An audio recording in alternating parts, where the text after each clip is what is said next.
I'm going to go over the idea of a discriminant which we were looking at in the lesson. So, the discriminant has three properties to start off with. It all depends on whether the discriminant, which is b squared minus 4ac, is bigger than, less than, or equal to 0. Each thing is giving us a different set of information. So, what happens when b squared minus 4ac is greater than 0?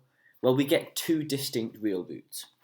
When it's equal to 0, that means we get something called equal roots, and when it's less than 0, we get no real roots. It's not that we get no roots, they're just not real. So, we can use this to our advantage when we look at a quadratic equation, especially one which is already set equal to 0, by first of all just using the discriminant and applying the correct sort of inequality or equation which is required. So, the quadratic equation, kx squared minus 30x plus 25k is equal to 0, and because it says it has equal roots, I know that I'm going to have that middle one which is equal 0. So, first thing we can do is set up b squared, subtract 4ac, and I know it's going to be equal to 0 just because it says equal roots. So then I'm going to just substitute in my values, so negative 30 squared, subtract 4 lots of k and 25k, and again this is equal to 0. So from here, just expanding, 900, take away 4 times 25, which is 100, k squared is equal to 0. So from here, you should be able to just get k squared is equal to 9, so k is equal to plus or minus 3. And they'd be my two possible values for k. I'm relatively confident that you're at the ability where you can do this, especially if it has equal roots. What we need to then focus on is what happens when we have one of these top two things, which is b squared minus 4ac is greater than 0, or that bottom thing, which is b squared minus 4ac is less than 0. Because these are no longer equations, these are inequalities which we have to think about trying to solve in a slightly different way. So I'm going to go through this top example here, and then after I go through this example, I would encourage you to have a go at this question before I go through it. So, the equation x squared plus m minus 3x plus m equals 0, and it says here it has two distinct real roots. So straight away, I know my top line is going to be b squared subtract 4ac, and this is going to be greater than 0.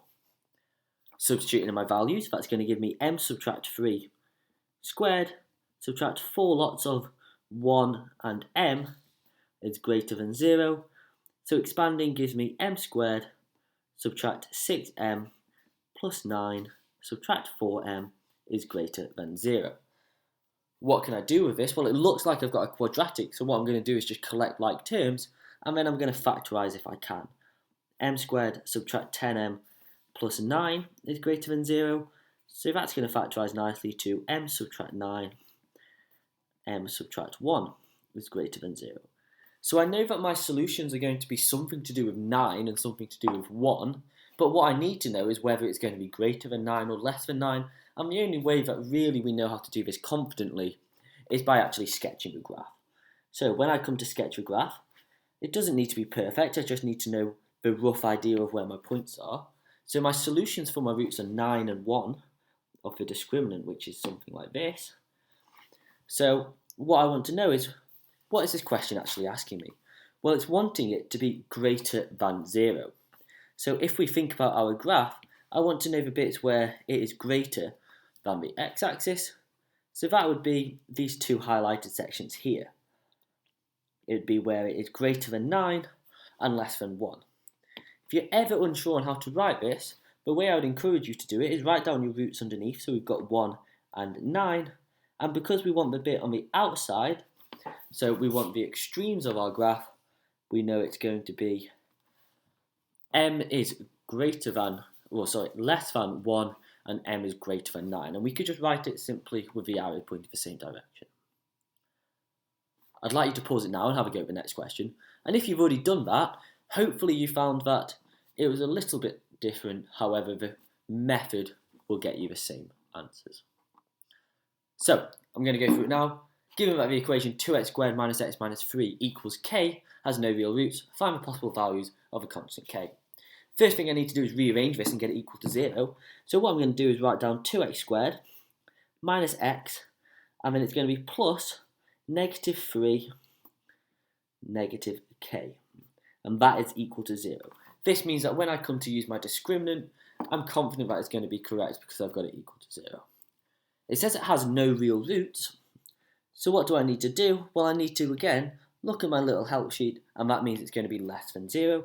So I know that I know that b squared minus 4ac, apologies, is going to be less than 0. Substituting in, b squared is going to be, well, negative 1 squared, which is 1. Subtract 4 lots of 2, and this negative 3, negative k. I would take my time here and be careful, especially with all of the negatives that they could cause us some issues, but we're going to get 1, and then 4 times 2 times negative 3 is negative 12. Sorry, 8 times negative 24, but we're taking it away, so it's plus 24. And then 4 times 2 times negative k is plus 8k. And this is going to be less than 0. Luckily, we don't get a quadratic here. We're just going to get some expression of 25 plus 8k is greater than 0. And we need to be careful when we're manipulating around an inequality, but we're just going to get 8k is greater than 25 because we're not multiplying or dividing by negative.